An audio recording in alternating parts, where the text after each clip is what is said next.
జగిత్యాల జిల్లా మెట్పల్లి బాలుడు కిడ్నాప్ కేసును పోలీసులు ఛేదించారు.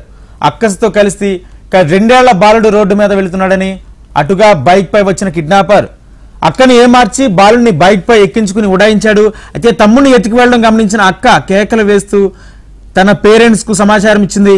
దీంతో వారు పోలీసులు ఫిర్యాదు చేశారు. సీసీటీవీ ఆధారంగా దర్యాప్తు చేసిన పోలీసులు కిడ్నాప్ కేసును ఛేదించి కిడ్నాపర్ ను అదుపులోకి తీసుకున్నారు. బాలుడు సురక్షితంగా ఉన్నట్లు పోలీసులు తెలిపారు.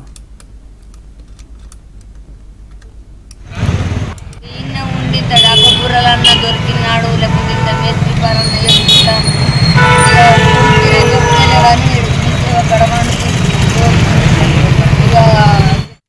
జగిత్యాల జిల్లా మెట్పల్లో బాలుడు కిడ్నాప్ కేసును పోలీసులు ఛేదించారు. అక్కతో కలిసి 2 ఏళ్ల బాలుడు రోడ్డు మీద వెళుతున్నాడు.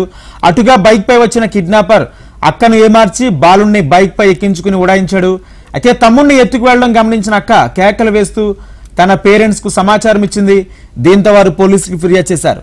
సీసీటీవీ ఆధారంగా దర్యాప్తు చేసిన పోలీసులు కిడ్నాప్ కేసును ఛేదించి కిడ్నాపర్ ను అదుపులోకి తీసుకున్నారు. బాలుడు సురక్షితంగా ఉన్నట్లు పోలీసులు తెలిపారు. ఇదే అంశానికి సంబంధించి పూర్తి సమాచారం మా ప్రతినిధి గోపాలకృష్ణ అందిస్తారు. గోపాలకృష్ణ, జగిత్యాల జిల్లా మెట్పల్లో జరిగిన ఈ ఘటన ఒక్కసారిగా కలకలం సృష్టించింది. నిన్న సాయంత్రం ఈ ఘటన చోటు చేసుకుంది. 18 గంటల్లోనే పోలీసులు కిడ్నాప్ కేసును అయితే ఛేదించారని చెప్పొచ్చు.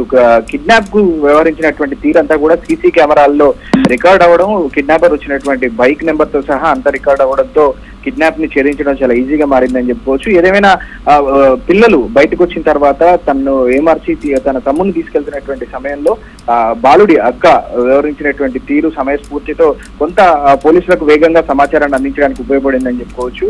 తాను వెంటనే అక్కడ ఉన్నటువంటి స్థానికులకు తల్లిదండ్రులకు సమాచారం ఇవ్వడంతో పోలీసులకి వెంటనే సమాచారం ఇవ్వడం, ఆ తర్వాత పోలీసులు 2 బృందాలుగా కిడ్నాపర్ కోసం వెతకడంతో పిల్లాడైతే క్షేమంగా దొరికాడని చెప్పాలి. అయితే వరుసగా ఇటువంటి ఘటనలు జరుగుతున్న నేపథ్యంలో పోలీసులు ఏమంటున్నారు? ఆ కిడ్నాపర్ గతంలో ఇటువంటి చర్యలకు ఏమైనా పాల్పడ్డా? పూర్తి అప్డేట్స్ ఏంటి? సో దీనిపైన పోలీసులు ఇంకా దర్యాప్తు కొనసాగిస్తున్నాం అంటున్నారు. ప్రస్తుతానికైతే కిడ్నాపర్ పోలీసులు అదుపులో ఉన్నారు. తాను ఎక్కడి నుంచి వచ్చారు, ఎంతమంది ఇంతకుముందు కిడ్నాప్ ఏమైనా చేశారా, నేర చరిత్ర ఏమైనా ఉందా అనేటువంటి కోణంలో కూడా పోలీసులు విచారణ జరుపుతున్నారని చెప్పాలి.